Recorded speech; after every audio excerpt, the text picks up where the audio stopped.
having started.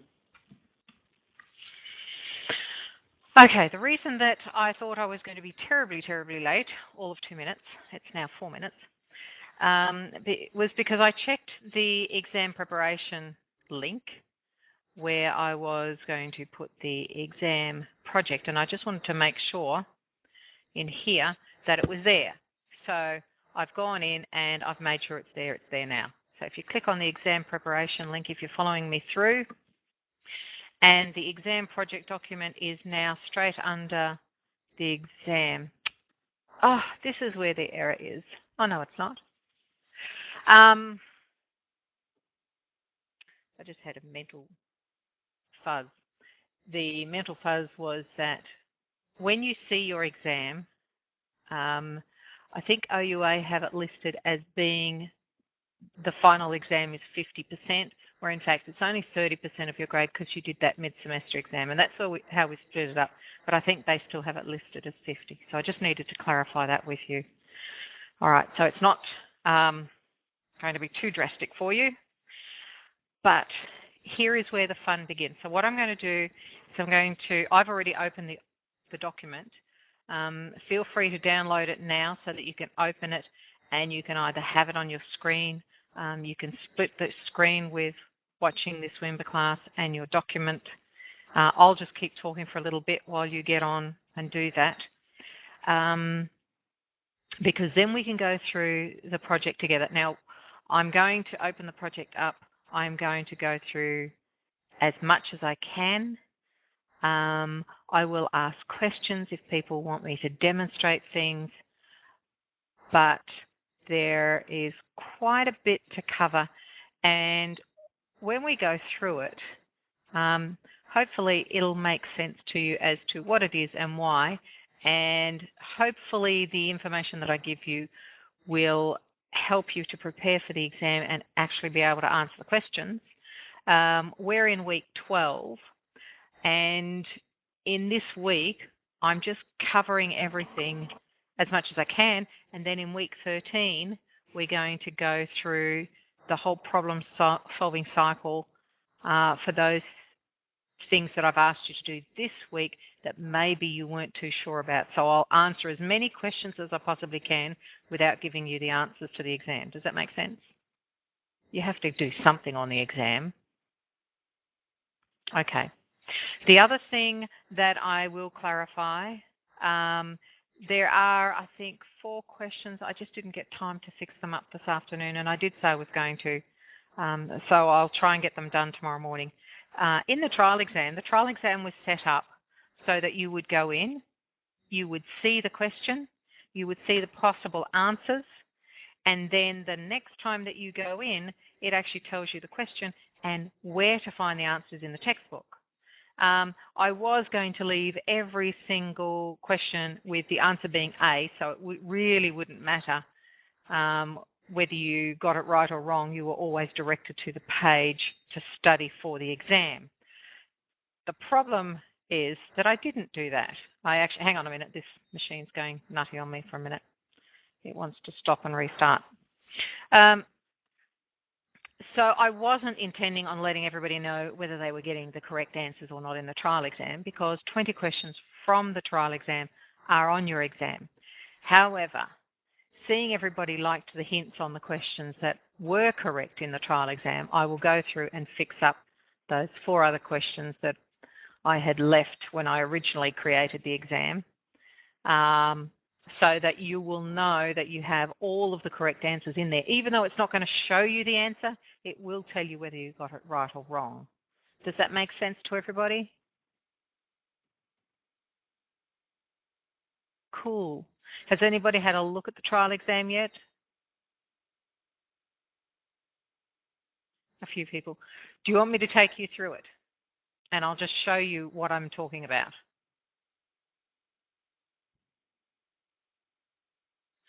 Okay.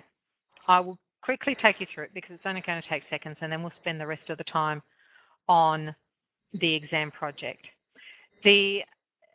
Now, Ramsey has said there that he's printed it off. That would be what I would suggest you all do. So click on the trial exam. You have the trial exam here. You can either click on it or click on the OK, and then this will take you into the exam. Click OK. Now I'm just going to cheat, just because this is me and I'm trying to think of the easiest way around these things. You have here, hey Ramsey, they've got to do their own work, okay? You have here all of the questions. You can actually put them all into a Word document if you like. If you scroll to the very end, now notice I haven't answered anything, okay? But if you scroll to the very end and click on Submit, it's going to say, look, you haven't completed any of these questions. Do you want to continue? If you wanted to answer them all, you could go click on Cancel, go back and answer them, and then come back. Or you can click OK.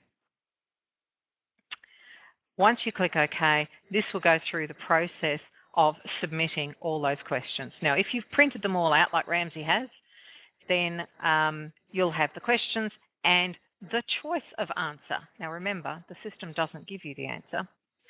But if you click OK, once you've clicked OK, it gives you, again, the question and then the page number that it's on. Now, if you've got the 9th edition, you'll have the exact page. If you haven't, it's going to be out because the 9th edition added a few pages to the end of every chapter, so it pushes your pages out. But then you could take all of this information and you could copy all of that into Word. So not only would you have the questions and the potential answers, but you'd also have the page to look for. Now, if it's me, I would then take this information and cut and paste this underneath each of the questions, and then I would have a very good study guide for the potential questions for the exam. Realizing that you can take anything you want into the exam. And I clarified that with OUA today to make sure that there were no problems with the exam. So, having said that, you don't really need to go in and do the trial exam a million times and pull your hair out because you think you're getting it wrong.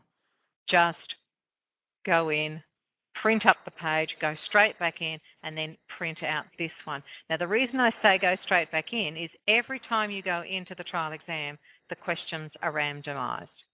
So if you go in to look at your results like this, you'll have them in the same order.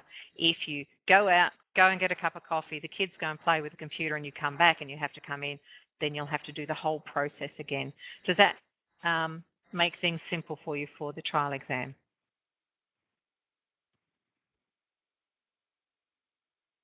Okay, so that should make your study for the next 2 weeks a bit of a breeze.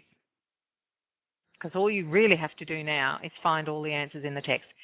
And they are pretty much word for word.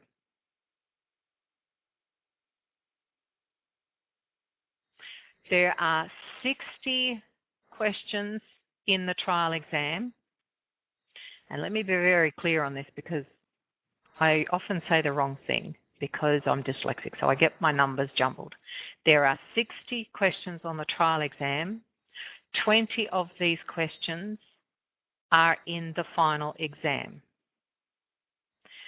It is an open book exam, and the wording is that you can take printed text, written text, notes, handwritten pages, anything, and your textbook, anything that you think you need in the exam, except you are not allowed to have anything electronic. Okay, so that's what you can take into the exam. 20 of these questions are on the exam. They make up 20 of your 60 marks.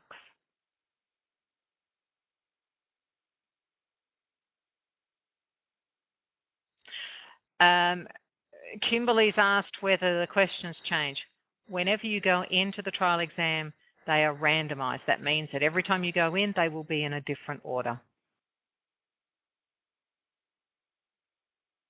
And Flora has asked, can you take the trial exam into the exam?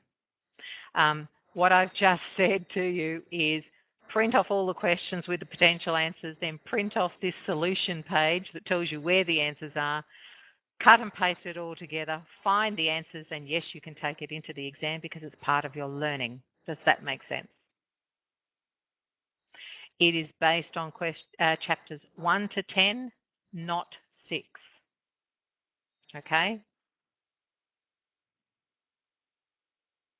So, before we get away from the trial exam, is there anything else?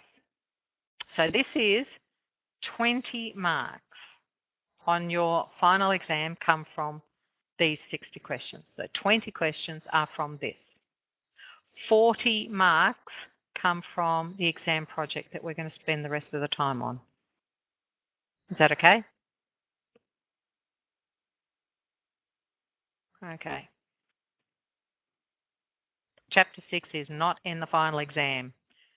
Put a big bulldog clip on it or put a paper clip on it to keep it closed.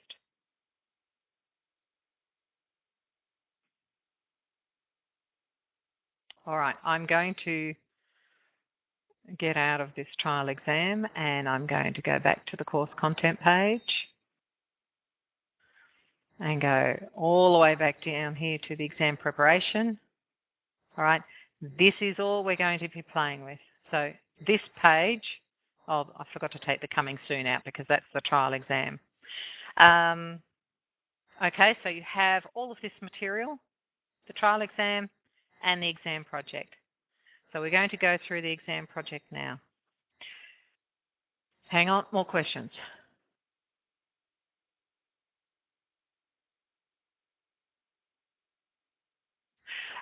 Flora, all the questions, all the trial exam questions had the pages with them, those solutions that I had up. As far as the exam project is concerned, it's all about problem solving and can you apply what you've learned to problem solving. Okay? Some of the, in fact, I think half of the exam project questions come directly from the text, or at least the solutions come directly from the text, and some of them actually mean you have to think. So it's the ones that I want you to think about and do something with before the exam that we're going to be talking through. Does that help you, Flora? Okay. So everybody by now should have the exam project either in front of them, downloaded, or they're taking notes ready to play with it when we shut down. Is that correct? Beautiful. Okay, and for those people who cannot see, we have a whole bunch of ticks on the right-hand side happening as well. Okay, so I'm going to open up Microsoft Word and I'm going to open up our project. Now you should be able to, oh, I don't like those little taggy things. You should be able to view this in OpenOffice as well for those of you who don't have Microsoft. Okay. The top section here, now I'm going to take you through because the exam project is essentially about the New Century Health Clinic. So every week you've been doing at least one question per chapter per case study every week. So we're now throwing this into the exam and getting you to apply what you've been thinking about. So the information that we've got here is information that wasn't provided to you earlier. So some of this information was actually in the solutions. So if you have printed off the solutions for the case studies, then you might recognize some of this information. So the first section is about the business processes and the people responsible for those. Now, this should be a big hint for you that probably business processes is going to be in the exam. And tell you how subtle I am with this if you think that you are correct. Okay? So, the week that we had business processes was, I think we had it in week 7 and I think it's online in week 8 as well because we've given you some business processes. Do you want me to just quickly go to those pages just to make sure? Yeah, a few yeses. All right, I'll jump back in there just to make sure that we're all on the same page, talking about the same thing. Let's see. Nope, it's not in 7. Although there's a recording about doing those wonderful forms. Let me go back. Did we put it in 8? No, we didn't.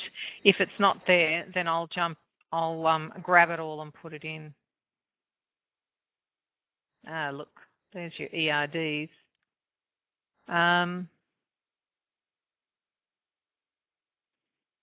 Maybe it's back in 6. I didn't think it was way back there. Oh, look, it's in week 6. All right, so everybody, if you have a look here, here is a process map incomplete and a process map that's complete. So that will give you some guidelines to follow. Does that make sense? So that's in week 6. All right. Now, I know I went through in one of the WIMBA classes, and I think, I'm not sure whether it was week 5 or week 6. It might have also been in week 6. There's no recording here. I wonder why there's no recording. Did we have a public holiday that week or something?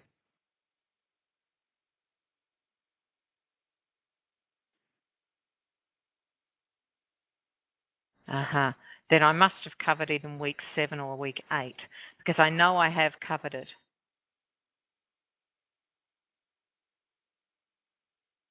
Okay. All right, Ramsey. I'll track down that YouTube that's got the process map on it. It might be something that I recorded for in person. And if it is, whatever we're discussing today, I'm going to put in the week 13 exam preparation link. Okay, so if I find a YouTube that I've done that's got the process maps in, I'll throw it into this week as well. Okay, so you'll have everything with you, because it's very important that you know how to do this.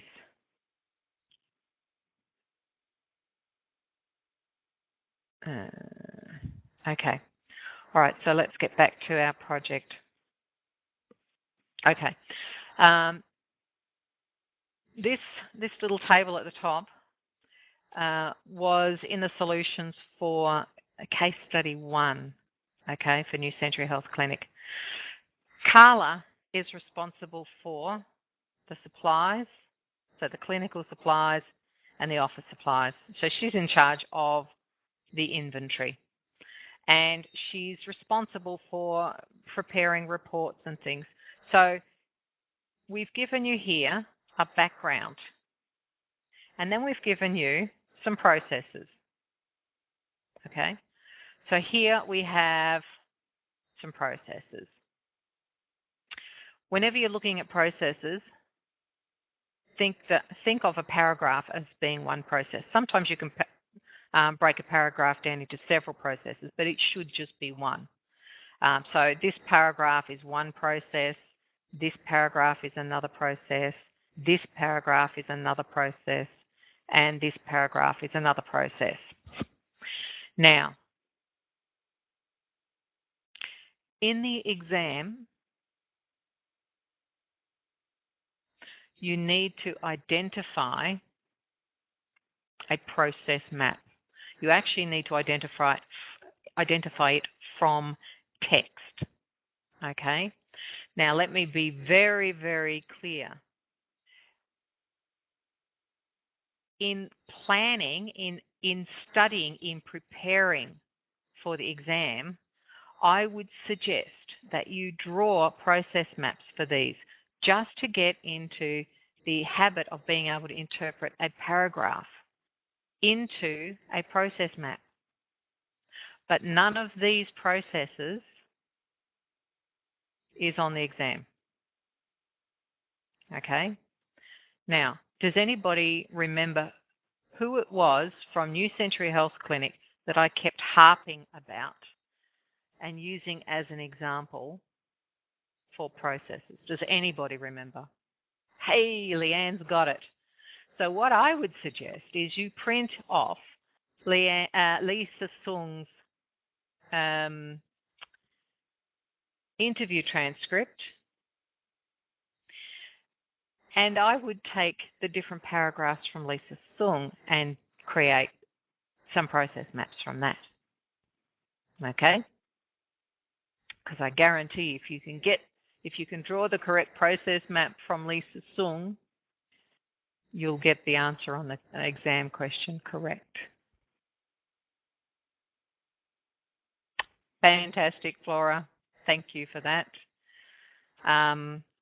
I'll actually copy that down and put it in the Blackboard page. Which week was it? Let me just zoom across here. Oh, it doesn't tell me which week.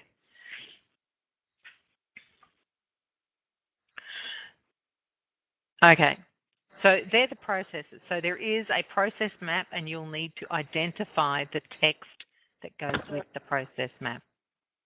Okay? So is everybody happy with that? I've got green ticks already there, so I don't believe you. All right. So processes, practice the processes. But don't ignore these processes, okay? These processes are going to help you with other questions in the exam. So don't ignore these, okay? They are here for a reason. They are there to help you problem solve some of the questions that are in the exam. This table here, I've already told you which system Carla's responsible for. So it should help you also when you're looking at the exam. That's all you need to think about. You don't need to worry too much, but it's there just as a prompt to remind you that these are the sorts of things that we're looking at. Okay? All right. So let me just continue down.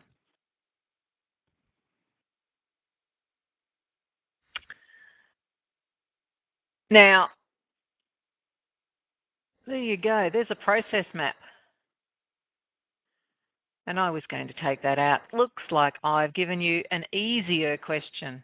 Find the text that goes with that map and you'll get the question right. That's even easier, isn't it? Nobody agrees with me. That's terrible. Okay, so you have a process map. Find out which process it is, and you'll be able to answer that one on the exam. Too easy. I give up. Alrighty. Okay, here is where I'm going to challenge your brains. You will find this page. Ramsey, this is where your head's going to hurt, okay? You have 2 pages now, and this is where we're going to spend most of the next 2 weeks. This page is talking about your entity relationship diagrams. Everybody who has used Access, if you had gone in to the Documenter in Access from creating those tables, and you ran the Documenter for your tables, you would get entity relationship diagrams like this. And all that Access does is looks at 2 entities and whether they match up or not. Now, Access doesn't play by the rules. The rules for any database are that everything must match. But Access sort of lets you get away with things that most databases will not. In fact, every other database does not. For instance, this relationship, we're talking about the insurance carriers table, and this relationship says that in the table state, we have a state ID, which is the primary key. And we know that because there's the 1 here. The relationship 1 goes with the primary key. And the state ID in the insurance carriers table is a many. okay? But it's supposed to have a capital S and it doesn't. So in a normal database, this would be an error, but in Access, it allowed us to enforce it. Now, I'm going to flip between this page and the next page. So we're just looking at this particular table. So remember this, insurance carriers table. And I'm going to go to the next page. Now, this, let me just change the view. The insurance carriers page, table is this particular table here. Let me just make that a bit wider.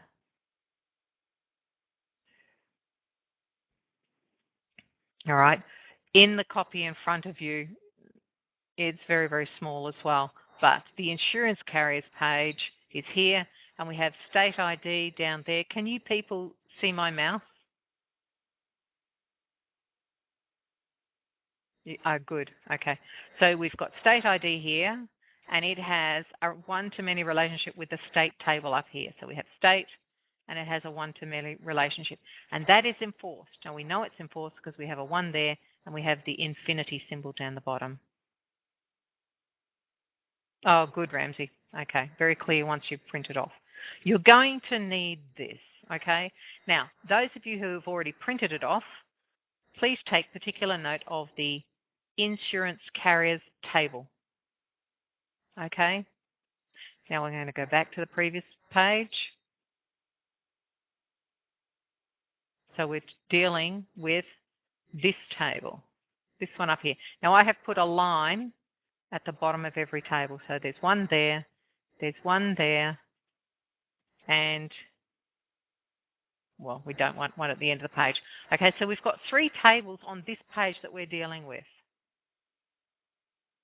Good, Ramsey, you need the highlighters. Now I'm going to point something out to you.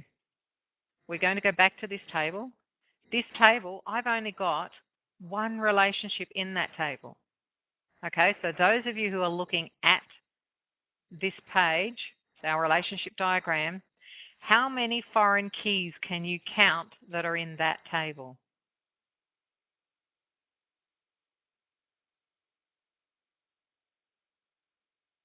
Hard question. 2. Okay, we have 2 foreign keys, and we have 1 primary key.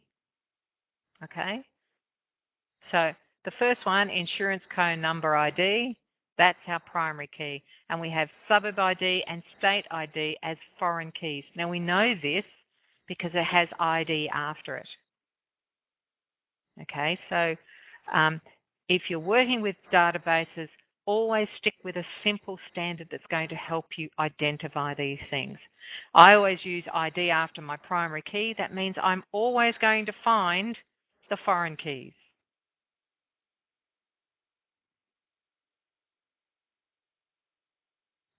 No, they didn't listen to my foreign key rule.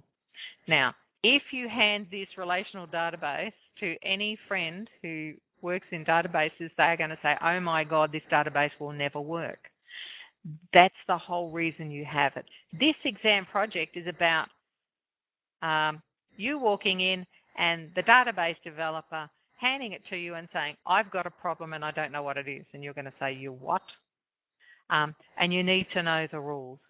And when you're in business, if you've got people working for you and the database isn't running at optimum speed, isn't processing things fast, or it's hanging up, ask them for the relational diagram and look for these problems, okay? This is from real life, and it's a horrendous example, but all of the tables, all the information that you will find in these tables is from the solution for Chapter 5 for the New Century Health Clinic. Okay, so you can find all of these tables. And if you want to, you could create all of this mess yourself in Access, and I don't guarantee it. Okay, it takes you hours to do all of this, especially to make the mistakes that I've tried to make in there to make the point of how to create good databases and an example of a terrible database. And believe me, it's when you know when you're going against your own rules to break all the rules, it's very painful. So you've identified we have 2 foreign keys, only one of them is used, and our primary key isn't even used. That's devastating. It shouldn't be like that. Okay?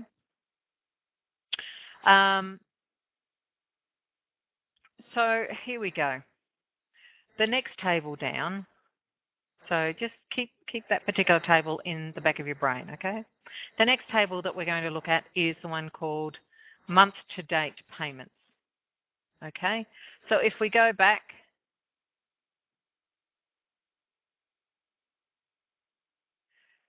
you have a network error with the computer getting online, or do you have a network error because you're trying to play with Access?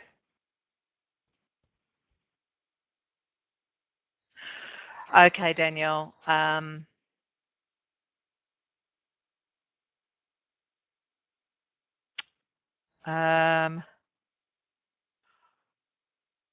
I'll try and say everything so that you can follow. Have you been able to download the documents? Okay. Then if I'm not speaking clearly enough, just jump in and tell me and I'll repeat it. So let's go back to, for everybody's sake and for me to keep everybody on target, let's go back to the ERD page that's got the tables in. We're going to look at the month-to-date payments table, and on the ERD diagrams page, we have 2 ERD diagrams. The first one is a link between the households table and the month-to-date payments table, and the link is the household underscore number underscore ID with the household underscore number underscore ID as a foreign key in the month-to-date payments table. So, have I still got you on board, Danielle?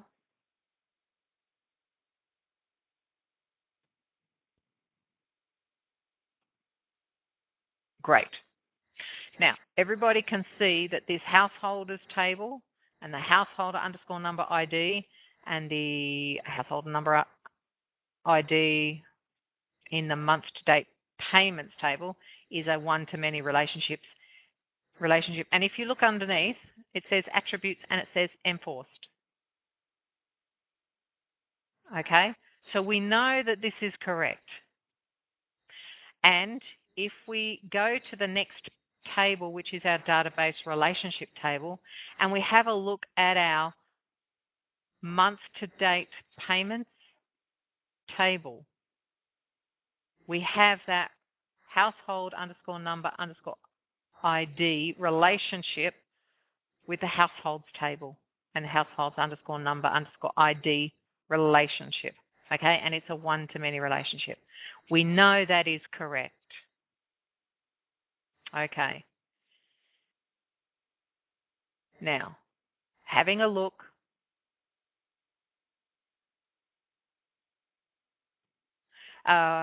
which table would have 2 foreign keys, Ramsey? That's what I'm about to talk about. This table does have 2 foreign keys. It's got the household number ID one, and it's got an insurance co number ID. They are our 2 foreign keys, and we've got a month-to-date payment ID as our primary key in that table. Not all tables will have 2 foreign keys, but this one does have 2 foreign keys. All right. So we've seen the ones that are enforced and the ones that are working. If we go back to our previous page, so the ERD, so like I said, we're going to flip back and forth while I explain all of this. We go back to our previous page. We're still looking at that month-to-date payment, and the next relationship that we're looking at is the month-to-date payments pending insurance claims. Okay, and here there's a relationship with month-to-date payments, so the month-to-date payment table, and the pending insurance claims table. Then the relationship is between insurance number ID, company number ID. So, of course, in every database, it would be wrong because one is co and one is company. But in Access, it allows us to put links in. It's a silly thing. But in this instance, it has not allowed it. It has not enforced it. We don't have the one-to-many symbol there, so it is very, very difficult. So we know that there is a problem. So this relationship that we have between the month-to-date payments table and the pending insurance claims, the link between those two entities, attributes, those two fields, is incorrect. So let's go to the relational diagram table again, and then Danielle, I'm going to ask you a question about this. The insurance co number ID and the insurance company number ID, there is a line between those two, but it's not enforced. Can you see the difference there? Okay.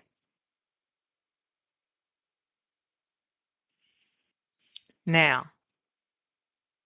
here is the big question. Why is this a problem?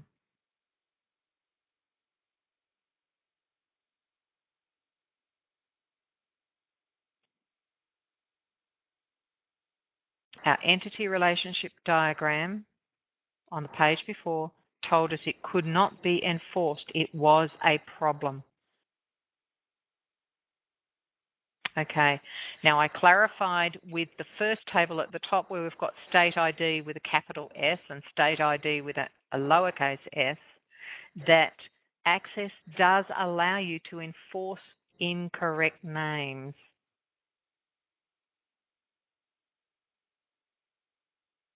And it works for Word.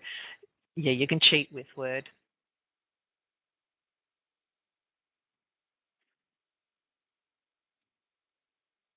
All right, step back a little bit. So we all know that it's not going to work because the words are wrong, but there's another reason. There's lots of reasons, but one is the words are wrong. What's the other one? Sorry, Ramsey, because these are fields we're linking with. We haven't got a field for each month. Now remember, these are foreign keys and primary keys that we link to, so they're actually index numbers. They don't relate to the data. Candice got it right. So which one is not a primary key? I'm just throwing some red herrings out there, Candice.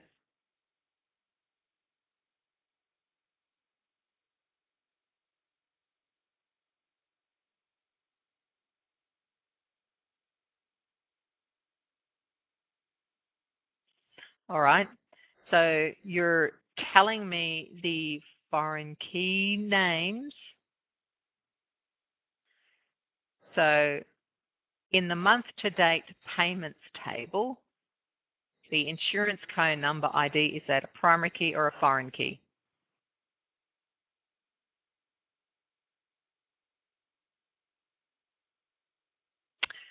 Look, you're all smart. Foreign key. All right, in the pending insurance claims table, the insurance company number ID, is that a primary key or a foreign key?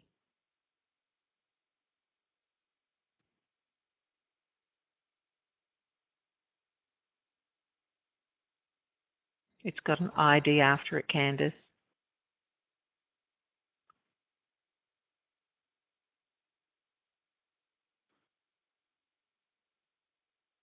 Oh, never mind, Danielle. I'll tell you. Okay. It's a foreign key. And look, Kimberly, you got it right as well. It's linked to the wrong table. Okay. So this is the why. It's linked to the wrong table. So we have two whats that are linked together.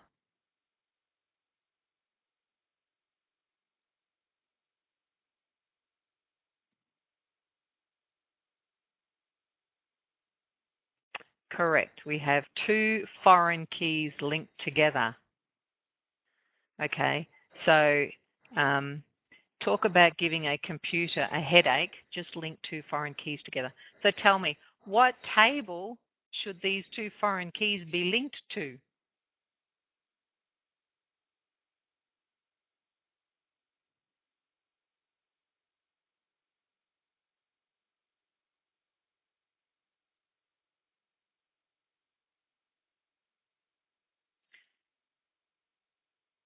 Insurance carriers. Okay, so what I suggest you do is draw your link between the insurance carriers table and the two foreign keys that are incorrectly linked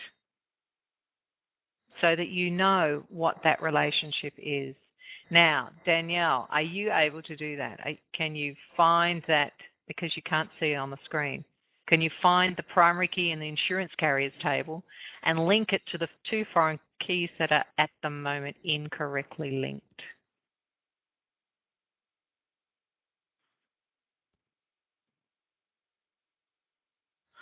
Okay. Have a look at the database relationship diagram. So everybody, we're helping Danielle here. And do you have a ruler? Oh, good. And you too, Leanne. All right. I'd like you to find the insurance carriers table. It's down the bottom half of the page. And I want you to put your ruler at the top of that table. Okay, this one here, I have my mouse on the insurance carriers table for Ramsey. Now, what I'm going to do, I'm going to go up here and I'm going to insert, just so that everybody else can see what I'm asking Danielle to do. I want you to put your roller horizontally across the page so that it's on top of the insurance carriers table. Okay? So Danielle, tell me when you've got that done.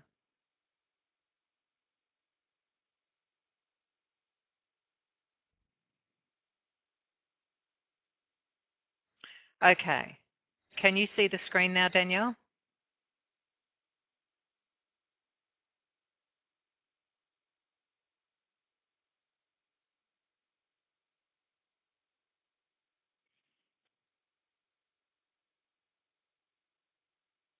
Okay. So if you have your ruler that is horizontally across the page in the in the database relationship diagram page, directly from one side of the page to the other, you'll find you've got three tables under that line. Does that make sense? And the rest of the database is above that line.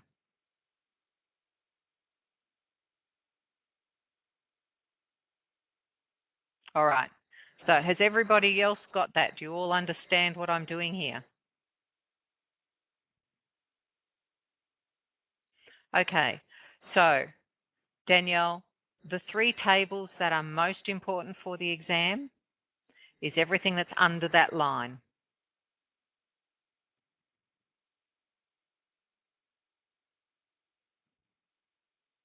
Okay. So, we have the insurance carriers table. We have the month-to-date payments table, and we have the pending insurance claims table. Okay? Now, for those who can see me, and I'll talk you through it, Danielle, I'm going to,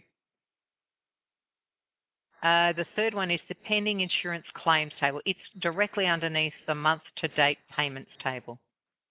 So those three tables is what we're talking about. Now, what I'm going to do in Word is I'm going to put little lines in here so that everybody can see. But Danielle, what I'm doing is I'm going to create a line from the insurance carriers table next to the primary key, which is the insurance co number ID. And I'm going to draw that line down to the foreign key insurance code number ID in the month to date payments table. Okay, and I'm just going to make it, I'll make it a reddy color so everyone can see that it's different. Okay, so have you got that one, Danielle?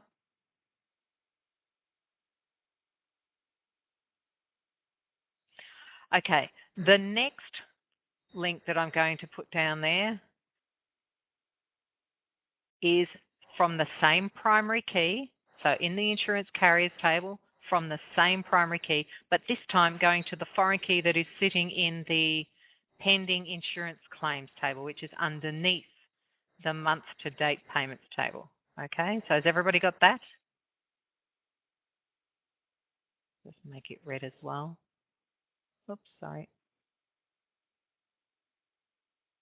Okay, Danielle, I'll just wait for you to say yes when you've got yours sorted. Okay, so that is how the database should look, those two lines that you've just drawn.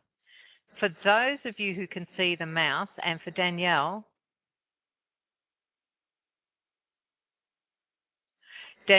I would be doing this. And for everybody else, I would be doing this because this is what's going to prompt you in the exam to remember.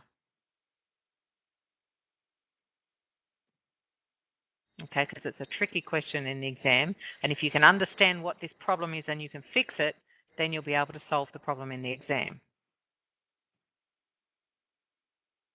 Does this make sense? Okay. So when you look at the sheet, we have this link that's between the foreign key of insurance code number ID in the month to date payments. Oh, Danielle, you can get a HD as well. Of course you can. We just step you through it. This is the issue. Oh, come on, Jacqueline. We'll get you through it. This is why I'm giving you all as much of this as I possibly can, because I want you to go away and I want you to put these three tables in Access for those of you who have Access or a database or base. And if you don't, then I want you to draw it in Word and I want you to create these links and I want you to be able to say why, and I've already asked you the question and you've already answered it and you're going to have to answer it in the exam. Why is this a problem between insurance code number ID and insurance company number ID? So the reason for that line, why is it a problem?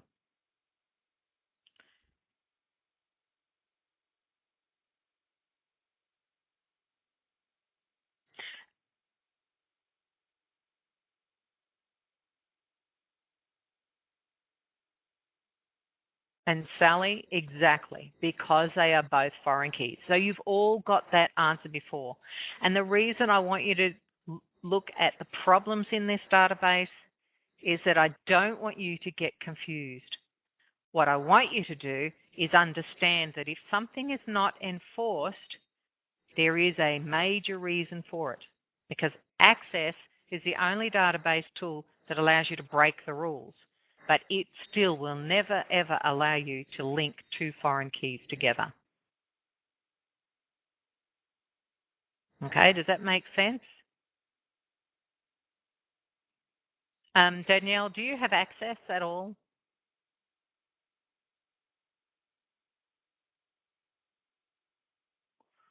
Okay, did you? Yes, Leanne.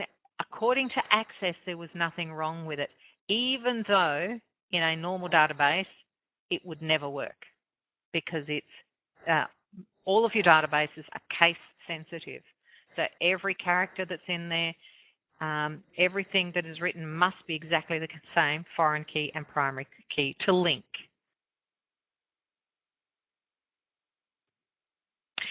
And that's why I've given you these 2 pages. because this is where the problem-solving part of the course comes into it. In the workplace, you'll be given things like this, and you'll have to be able to say, well, it's obvious that this database isn't working because you've got 2 foreign keys that are wrong. Or it's obvious that it's not working because you've got the primary key with capital letters and the foreign key is all lowercase. So you have to, it's about problem solving. You don't have to build the database, but you need to be able to problem solve what the issues are so that when somebody comes up to you and says, well, and they're trying to bamboozle you or confuse you and show that they're a little bit smarter than you, and they say, well, database isn't working, you know why. All primary keys should link to something. Otherwise, what's the point of having them there, having the table there at all? And all foreign keys, and that is the most important, all foreign keys must link to a primary key. So, for instance, and I'll show you in the pending insurance claims table on our database relationship diagram page. I'm just keeping Danielle up with us. If you have a look down the bottom, let me see, I'll be nasty. We have insurance charges, month-to-date ID. It's not linked to anything. I'm just cutting and pasting. We've got,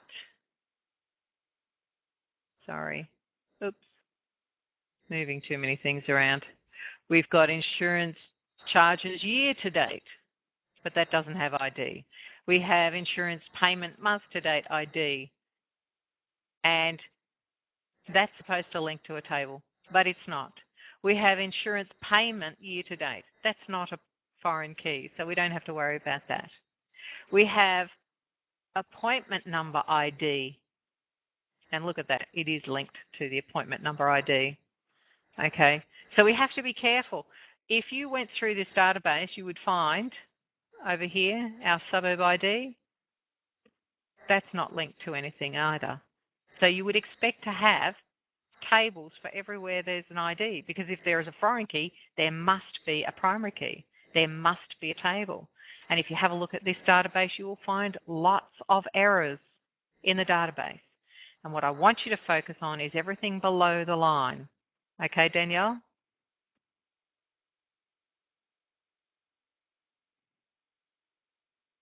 Okay, so it's just 3 tables, and it's just that one link that the computer would not link us to, so would not enforce that link, because you can't have a one-to-many when both foreign keys are index numbers and neither of them are unique, and that's the problem with foreign keys. Foreign keys are not unique numbers. They link to a primary key, which is the unique number.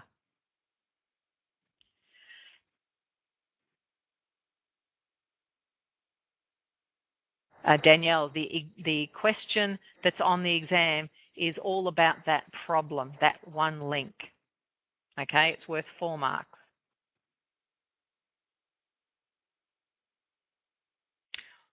Okay. Now, could everybody go away and, seeing I've given you a nice little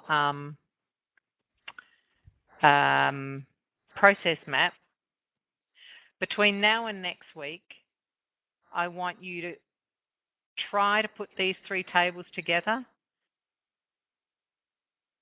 and create this error so that you know why, so it's stuck in your head why this is an error, so that when you see the exam question, you'll go, aha, I know why that's an error, and you'll be able to answer it.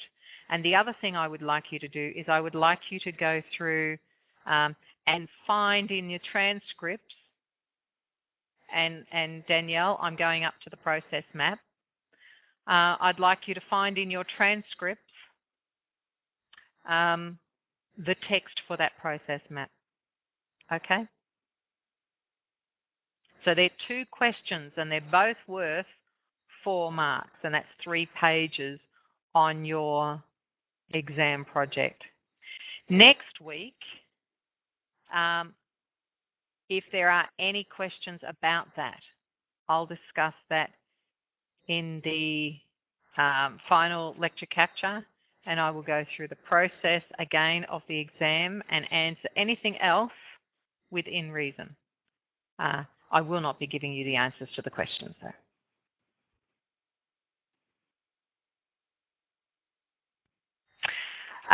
If you are going to ask questions about the exam, rather than emailing me, I'd prefer that you put them on Facebook, because then everybody will get the answer.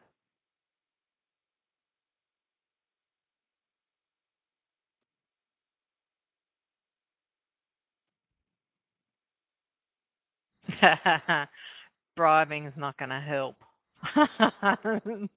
Sorry, guys. I tell you what, though, you've already got 20 out of 20. Okay? And there are 60 marks in this exam. There's only 30 questions. Okay?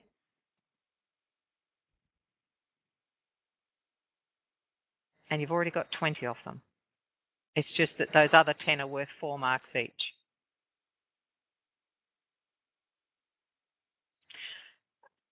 The exam is worth 60 marks.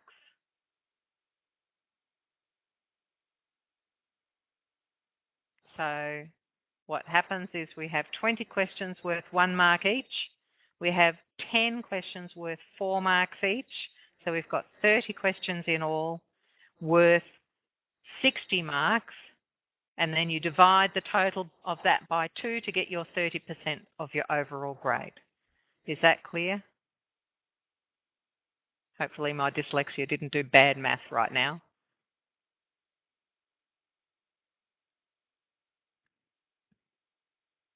Okay, so everybody seems to think that's clear. It's 7:01, people. Run away, have dinner, have a ball, and take it easy this week.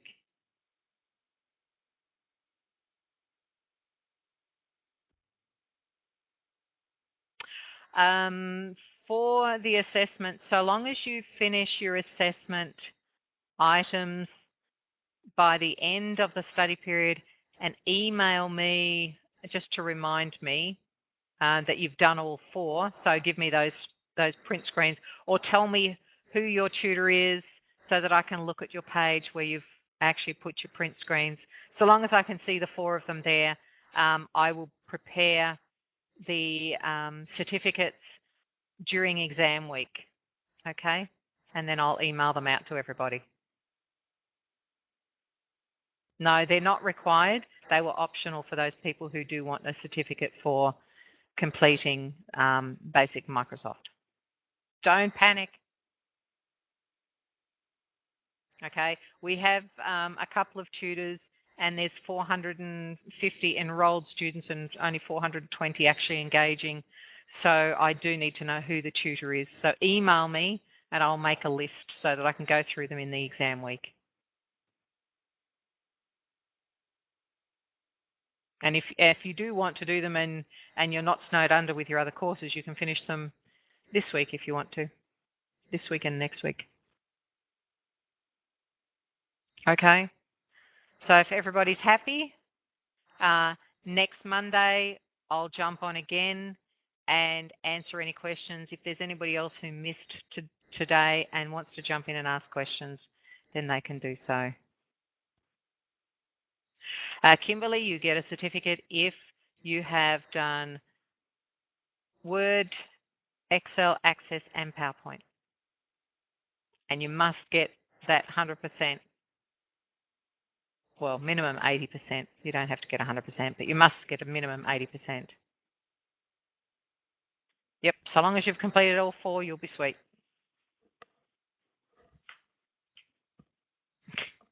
Ha ha, Brett.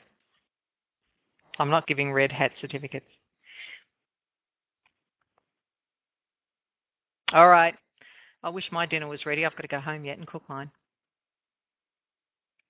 Night, everybody, and see you all next week.